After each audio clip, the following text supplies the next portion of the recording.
Hello everyone, so in today's video I'm going to walk you through how to set up your workspace for creating your elevation in Adobe Illustrator.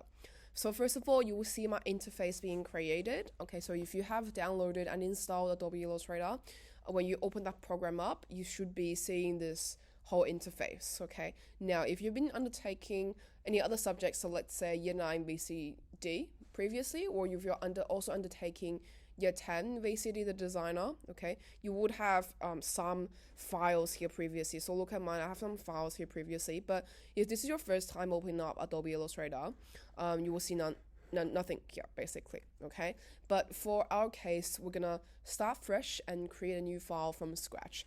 So I'm gonna get you to come here and click on this new file. Okay, this new file icon. Okay, so when you click on it, it will show you this dialog box.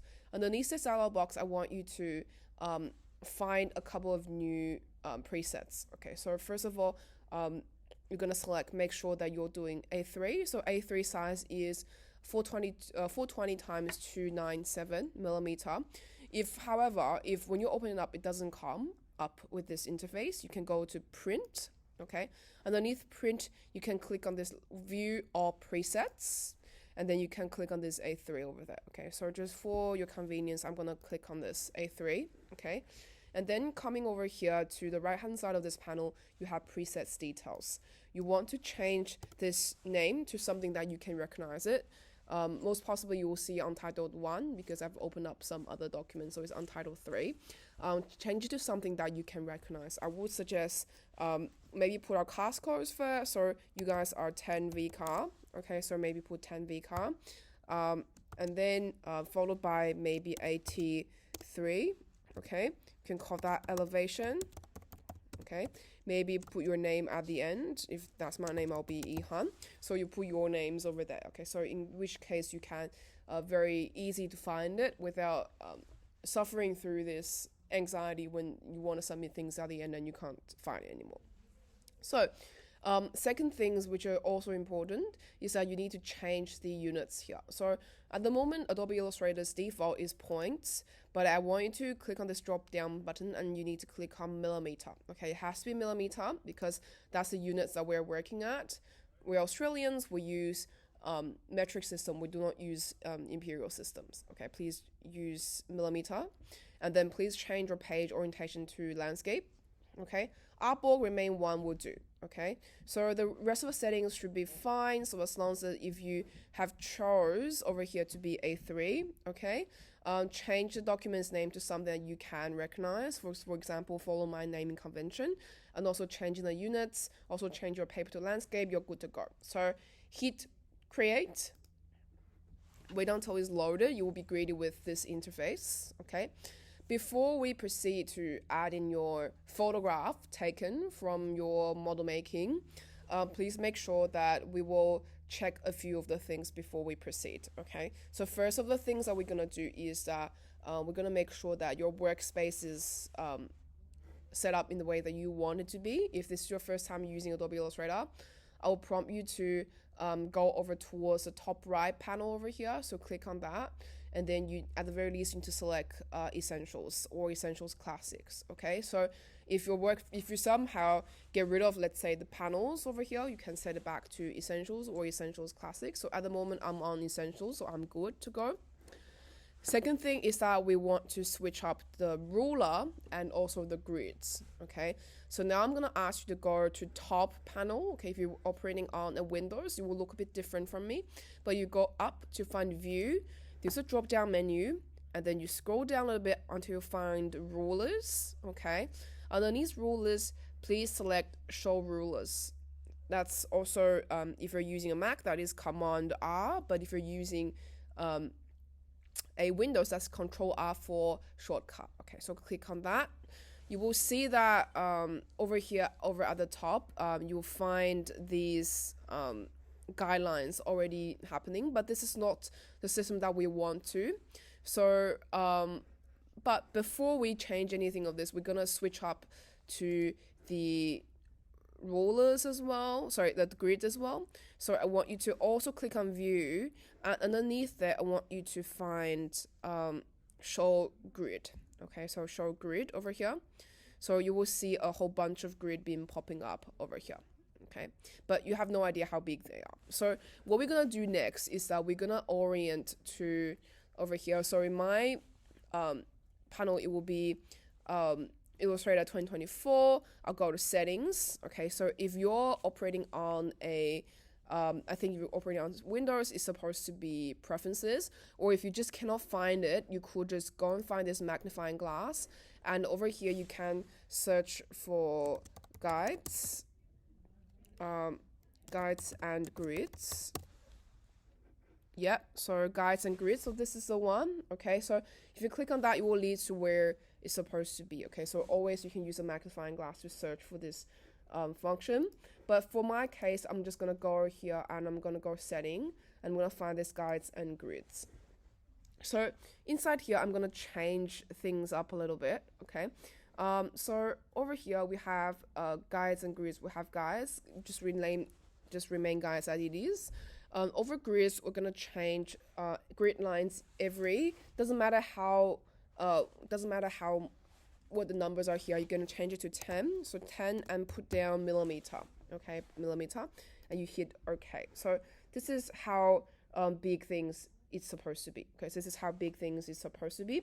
And now these lines at the top will make much more sense to you, because if you have a look, one bigger grid, just like the one that you've been using in when you're drawing in real life, when you think about your assessment 2, where you have the grid lines to draw, this is the size of the grid. Okay, so if you zoom in, one of the big grids here is 1 centimeter. So that's what we type in. We type in as 10 millimeters. So 10 millimeter is 1 centimeter.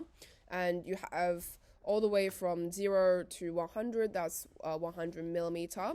And 100 millimeter is 10 centimeter. Okay, so you have this page full of guidelines for you to use. Okay, for you to use and use it as a reference. Now, once we're done with this, we're gonna go to our layer panel. So you only have one layer at the moment. We're gonna go and import our photographs. Okay, we're gonna import our photographs from our model making. Okay, so I will get you to go to File, top menu, go to File. Okay, and underneath that, you will need to find Place. Okay, find Place. The keyboard shortcut is Shift, Command, and P, or Shift, Control and the P on the window. So you click on that, and please find wherever you saved your files. Okay, for my case, mine's in Downloads, I think. So I'm going to find where it is. So now I have find my images. So that's the images I've taken. Okay, I've used the example house as a guide because it has a lot of problems that you could probably learn from. So I'm gonna click on this and I'm gonna select Place. Okay. Now while Illustrator is loading, once it's been loading, you will see that underneath your cursor there is something like a shortcut of the images. You can place it over here. So you see when I click, your image is going to be loading, okay, loaded in here, and it's going to be huge, okay? If you zoom out a little bit, you will see that your image is actually huge, okay? It's huge in here. So what I prompt you to do is, I'll get you to get it a bit smaller, okay? So get it a bit smaller. So if you want to adjust the size of your image, one of the easiest ways to pull those corners, but if you pull the corners, you will see that this image has been distorted. So just to ensure that when you're adjusting it correctly, you need to hold down on the shift on your keyboard. So if you see it, I've hold on to the shift at the moment. Okay, I'm holding shift at the moment. You will see when I drag it up and down, it's going to be remain the same proportion. Okay, remain same scale and proportion. So I'm going to adjust it so that it fits in my artboard, and I'm going to come back and zoom in a little bit.